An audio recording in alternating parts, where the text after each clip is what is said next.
Pemirsa, viral di media sosial, wisatawan asing di Bali dimintai uang Rp200.000 oleh dua oknum polisi saat melapor kejamretan.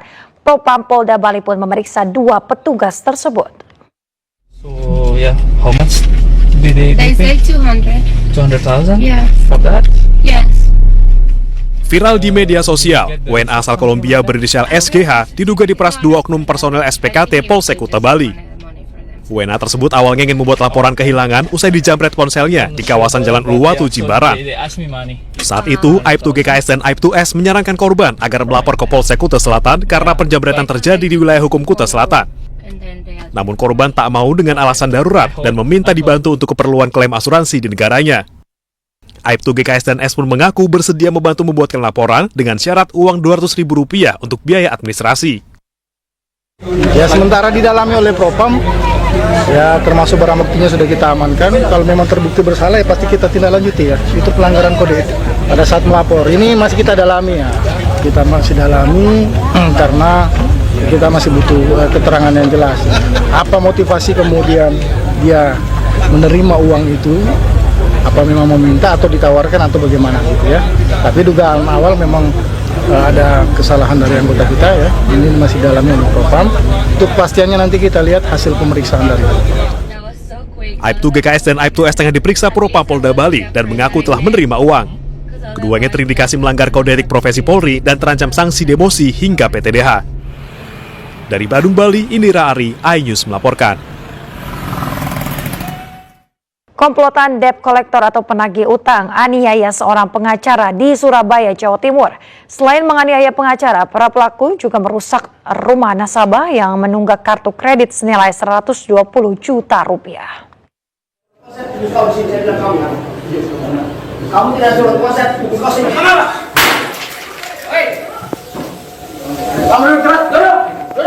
Video amatir merekam aksi pengerusakan oleh komplotan debt collector saat menagih hutang di rumah nasabah yang memiliki tunggakan kartu kredit senilai Rp120 juta itu kepada sebuah bank di Surabaya, Jawa Timur.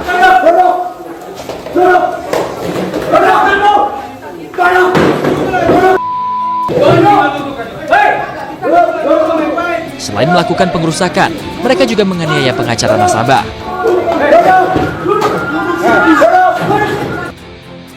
Akibat penganiayaan itu, korban alami gegar otak dan harus dirawat di rumah sakit. Sebanyak 20 orang diduga terlibat aksi kekerasan itu dan sudah dilaporkan ke polisi. Namun baru 4 orang yang ditangkap. Mereka adalah koordinator penagihan dan 3 anak buahnya. Itu yang bersangkutan korban datang, lalu kemudian para pelaku ini memaksa untuk duduk dan mengajak bicara dan memaksa, lalu dianggap korban ini tidak mau mengikuti keinginan para pelaku. Dalam perkara ini, polisi menghimbau agar para pelaku lain yang belum tertangkap segera menyerahkan diri. Dari Surabaya, Jawa Timur, Nur Syafi'i, iNews melaporkan. Kita ke informasi berikutnya, pemirsa. Sebuah rumah berlantai 4 yang dijadikan dapur makan bergizi gratis di Cipayung, Jakarta hangus terbakar. Tidak ada korban jiwa dalam peristiwa ini, namun kerugian ditaksir mencapai ratusan juta rupiah. Bambu hapus. Kobaran api dan asap tebal membumbung tinggi saat rumah berlantai 4 yang dijadikan dapur program pemerintah makan bergizi gratis di kawasan Setu, Cipayung, Jakarta Timur terbakar Selasa sore. 15 mobil pemadam kebakaran dikerahkan ke lokasi guna memadamkan api. 1 jam kemudian api berhasil dipadamkan. Diduga kebakaran terjadi akibat korsleting listrik. Dari konsletnya itu, tadi antara kabel itu pasti ada percikan. Nah, di atas, paling atas sendiri. Ya. Karena kita memang sekarang lagi persiapan untuk biasa, kantorin untuk ini untuk program pemerintah itu yang transport. Tidak ada korban jiwa maupun luka dalam peristiwa tersebut, namun kerugian ditaksir mencapai ratusan juta rupiah. Sementara itu, kini pihak kepolisian Polsek Cipayung tengah melakukan penyelidikan terkait kasus kebakaran ini. Dari Jakarta, Yomani, iNews melaporkan. Pemirsa, sejumlah sekolah menerima program makan bergizi gratis di kawasan Intan Jaya, Papua Tengah. Tidak hanya siswa, program MBG juga untuk ibu hamil. Sebanyak 1.000 paket makan bergizi gratis didistribusikan Kementerian Pertahanan melalui Komando Gabungan Wilayah Pertahanan Kobak Wilhan 3 untuk para pelajar di SD Santo Mikael, Sekolah Yayasan Katolik Sugapa, SD Inpres Sugapa, dan SD Homeo Kabupaten Sugapa, Intan Jaya, Papua Tengah. Pendistribusian MBG yang langsung dipimpin Panglima Kobak Wilhan 3, Letjen Bambang Trisnawadi ini juga diperuntukkan untuk ibu hamil. Para siswa tampak bahagia menikmati menu makanan makan bergizi gratis yang disajikan. Program ini bertujuan untuk mendorong anak-anak mendapatkan asupan makanan sehat, seimbang dan juga bergizi untuk dipersiapkan menuju Indonesia Emas 2045.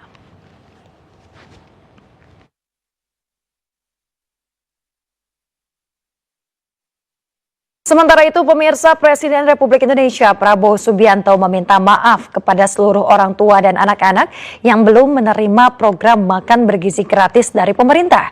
Prabowo pun berjanji di akhir tahun 2025 program makan bergizi gratis akan dinikmati oleh seluruh anak Indonesia. Makan bergizi baru mulai.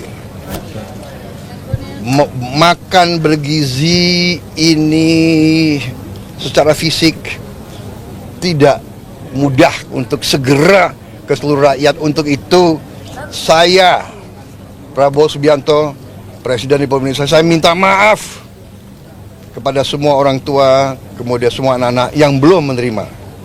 Tapi saya yakini bahwa tahun 2025, akhir 2025, semua anak Indonesia akan dapat makan bergizi. Tapi bahwa tidak bisa seketika ini, secara fisik tidak mungkin, secara administrasi tidak mungkin, ya. Proses mengamankan supaya uang yang dikirim tidak hilang, itu ada proses yang harus kita laksanakan. Pemirsa, pemerintah menargetkan swasembada pangan nasional pada tahun 2025. Tanam jagung 1 hektar digelar di beberapa daerah dengan memanfaatkan lahan tidur maupun lahan produktif.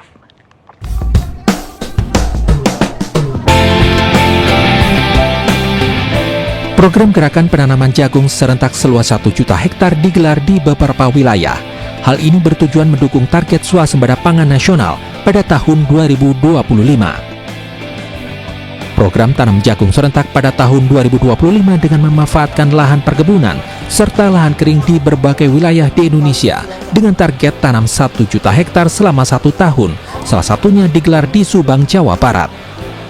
Arahan Bapak Presiden Republik Indonesia mengatakan, menyampaikan, memerintahkan kepada kita semua agar mencapai swasembada dalam waktu yang sesingkat-singkatnya, secepat-cepatnya, khususnya padi dan jagung. Dan kami mendapatkan tugas untuk bisa melaksanakan swasembada di bidang jagung dengan target penanaman 1 juta hektar selama 1 tahun. Tanam jagung 1 juta hektar juga digelar di Sidoarjo, Jawa Timur. Berbagai pihak mendukung target pemerintah swasembada pangan tahun 2025 dengan memanfaatkan lahan produktif di Kecamatan Balong Bendo. Tentunya harapannya bahwa nantinya kita akan melaksanakan panen nantinya, panen jagung, dan harapannya bahwa mulai dari kegiatan hulu sampai dengan kegiatan hilir nantinya menampung hasil panen ini, itu yang kita juga bersama dari Kepala Dinas Pertanian akan melakukan upaya. Swasembada pangan merupakan salah satu program Astacita Presiden Prabowo Subianto selain swasembada energi hingga ekonomi kreatif. Dari Subang, Jawa Barat dan Sidoarjo, Jawa Timur, Yudi Heriawan Juanda, Yoyo Agusta, iNews melaporkan. Kita ke informasi lain, pemirsa. Menteri Pendidikan Tinggi, Sains dan Teknologi Satrio Sumantri menegaskan suara viral yang beredar di media sosial saat memaki-maki seorang pegawai bukan suara dirinya. Sementara itu, pemirsa, persoalan dengan 2 pegawai yang terkena rotasi hingga memicu unjuk rasa pegawai diklaim telah selesai.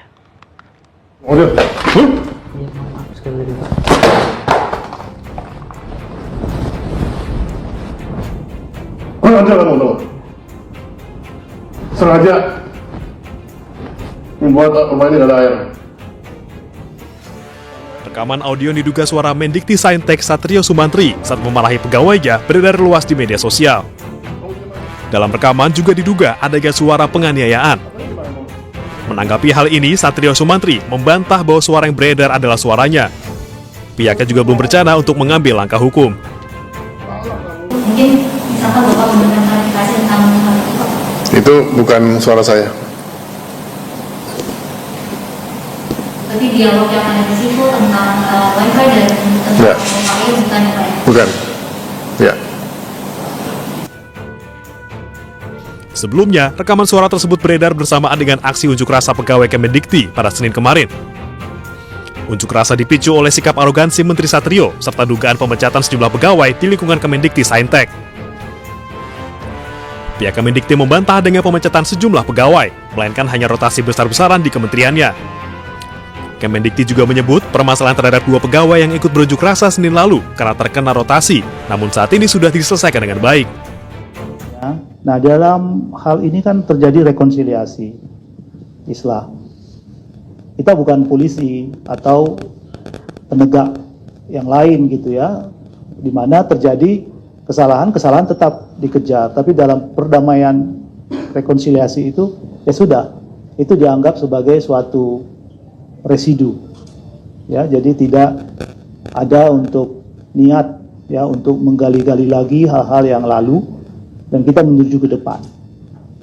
Nah, tadi sudah saya sampaikan bahwa kita akan melakukan komunikasi, kemudian juga melakukan boleh dikatakan visi bersama itu dengan lebih baik lagi.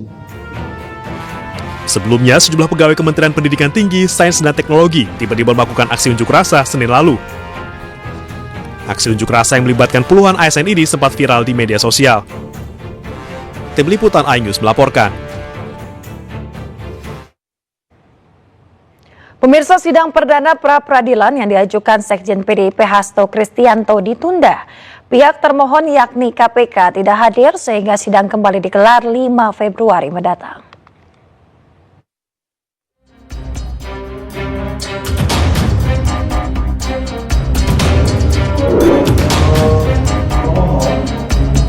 Hakim Tunggal Pengadilan Negeri Jakarta Selatan Juyamto menunda sidang pra-peradilan yang diajukan Sekretaris Jenderal PDIP Hasto Kristianto. Sidang ditunda karena pihak termohon yakni KPK tidak hadir. KPK meminta sidang ditunda selama 3 pekan. Namun Hakim memutuskan sidang kembali digelar pada 5 Februari mendatang. Termohon hari ini belum hadir. Kami memperoleh surat permintaan penundaan sidang ke tanggal 16 Januari pasca termohon dipanggil oleh pengadilan untuk hadir pada hari ini. Jadi kita tunda sidang berikutnya untuk panggilan yang kedua, yaitu hari Rabu tanggal 5 Januari. Sebelumnya Hasto Kristianto mengajukan pra-peradilan terkait statusnya sebagai tersangka dalam kasus dugaan suap dan perintangan penyidikan. Hasto diduga menyuap Komisioner KPU Wahyu Setiawan untuk memuluskan pergantian antar waktu anggota DPR fraksi PDIP. Hasto juga disebut membantu buronan Harun Masiku saat melarikan diri dari perburuan KPK. Tim Liputan iNews melaporkan. Pemirsa, 12 pengacara akan membela Hasto Kristianto di sidang pra-peradilan melawan KPK di PN Jakarta Selatan. Dipimpin Todung Mulya Lubis, tim pengacara menegaskan penetapan tersangka penuh dengan politisasi. Penetapan tersangka Saudara Hasto Kristianto itu syarat dengan muatan politik. Jadi penuh dengan politisasi. Ya, penuh dengan politisasi. Sementara kita sebetulnya ingin penegakan hukum itu steril dari tekanan-tekanan politik. Tapi saya tidak segan-segan mengatakan kita mencium ada tekanan politik dalam penetapan tersangka ini. Mudah-mudahan hakim yang akan memeriksa pra-peradilan ini menyadari bahwa dia dihadapkan pada tantangan apakah pengadilan ini betul-betul independen, apakah pengadilan ini betul-betul sesuai dengan hukum yang berlaku, apakah kita bisa melepaskan diri dari infiltrasi dan intervensi politik dalam proses hukum yang seyogyanya mesti didasarkan pada apa yang disebut due process of law. Nah, due process of law inilah yang absen dalam proses penetapan tersangka Hasto Kristianto. Mungkin itu aja sebagai penjelasan awal. Pak. Nah, ya nanti ya kita nggak sebut. Kenapa? Saya kasih mohon sabar ya. Kita akan jelaskan pada sidang yang akan diadakan pada hari ini atau mungkin pada sidang berikutnya. Ya. Nanti. Saya belum mau bocorkan ya. Itu terlalu prematur ya kalau kita mau bocorkan sekarang. Ada 12 pengacara, mungkin bisa didetailkan siapa aja nih Bang Pedun? Oh, yang hadir di sini ada Pak Magdir ya, ada Pak Patra, siapa lagi, ada Pak Joy Tobing, ada Pak Roni, ada Alfons, ada Ibu Erna, ada Pak Rido, dan ada yang belum hadir pada kesempatan ini dan pada waktunya akan hadir ya. Saya lupa namanya, tapi ada yang hadir beberapa ya. Oke. Pemirsa, operasi katarak gratis digelar di RSUD Cililin, Kabupaten Bandung Barat, Jawa Barat. Pemirsa, bakti sosial ini diikuti lebih dari ratusan warga.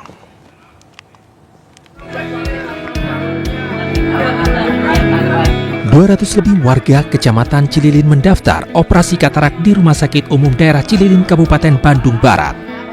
Setelah diperiksa, 100 orang menjalani operasi katarak gratis. Kataraknya dulunya satu? Satu. Senang ya Bu sekarang ya Bu? Senang. Tadi operasi berapa lama Bu? Setengah jam. Ya? Setengah jam ada. Operasi katarak gratis yang digelar di Kabupaten Bandung Barat ini untuk yang kedua kalinya. Kegiatan ini digelar PT Pos Indonesia yang berkolaborasi dengan Pertiwi Jawa Barat. Ini secara data di sini memang banyak penderita kataraknya, dan orang-orangnya, masyarakatnya yang katarak itu antusias sekali.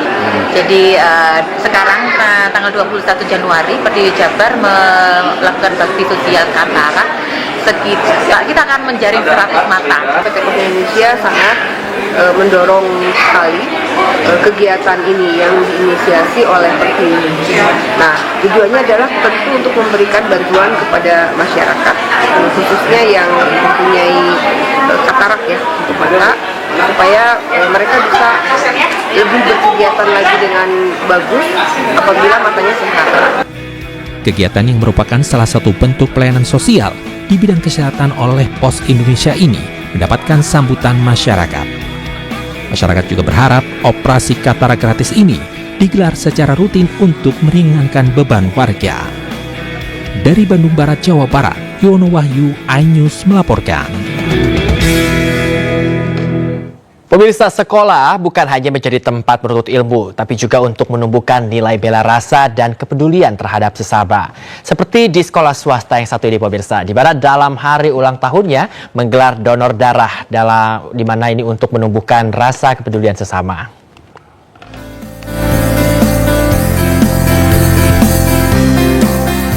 Dalam merayakan hari ulang tahunnya yang ke-49, SMA Tarakanita II Jakarta menggelar syukuran atas pencapaiannya berkomitmen memajukan potensi generasi muda Indonesia.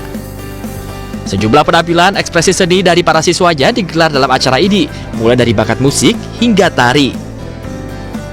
Tak hanya ingin memajukan kemampuan akademis dan talentanya, dalam hari ulang tahunnya Tarakanita juga menggelar donor darah untuk menumbuhkan rasa kepedulian terhadap sesama. Oke, hari ini merupakan perayaan hari ulang tahun SMA Tarakanita II yang ke-49. Hari ini diawali dengan pemotongan tumpeng sebagai bentuk syukur atas pendampingan Tuhan dan anugerah Tuhan mendampingi SMA Tarakanita II hingga genap 49 tahun. Kemudian hari ini juga dilanjutkan dengan donor darah, bahwa dengan donor darah sekolah memfasilitasi anak-anak menumbuh kembangkan nilai bela rasa atau compassion. Ratusan siswa pun terlihat antusias dalam mengikuti agenda tahunan ini. Dengan acara yang rutin digelar ini, diharapkan SMA Tarakan Nita II Jakarta dapat menjadi tempat lahirnya generasi muda yang siap berkarya serta memiliki rasa kepedulian terhadap sesama. Dari Jakarta, Amrina Rida, Tri Julianti, iNews melaporkan. Guna mengeksplorasi sejumlah potensi tak terbatas dari lisensi IP, sebuah pameran digelar di sebuah hotel di Jakarta. Dengan mempertemukan para inventor, brand hingga marketer, pameran ini diharapkan dapat membawa IP lokal maju hingga ke kancah dunia.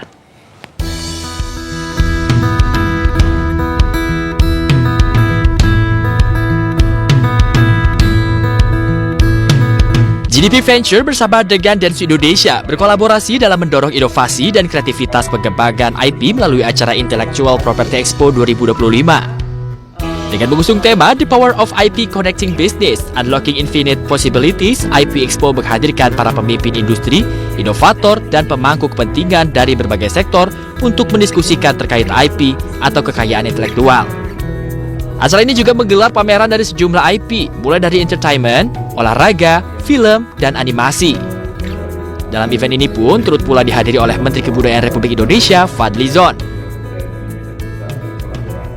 Hari ini dan besok eventnya akan berbentuk B2B event, di mana kita mengkonek antara exhibitor dan juga para attendee. Attendinya terdiri dari brand, marketers, dan juga media-media atau publishers yang berkepentingan dan juga beberapa relevant parties. Intinya adalah kita berharap dengan adanya B2B event ini ada partnership dari sisi licensing yang terjadi, ada new product development yang hopefully akan terjadi, dan juga of course tentunya karena Dentsu bergerak di bidang advertising, kita juga berharap ada bentuk-bentuk inovasi di bidang media dan advertising. Acara yang digelar selama 2 hari ini bertujuan untuk memberikan kesempatan dari berbagai pihak dari ragam sektor dalam menciptakan koneksi yang kuat serta membuka peluang usaha baru. Acara ini juga diharapkan dapat memajukan ekosistem IP Indonesia hingga ke kancah dunia. Dari Jakarta, Ahmad Muharlin, iNews melaporkan.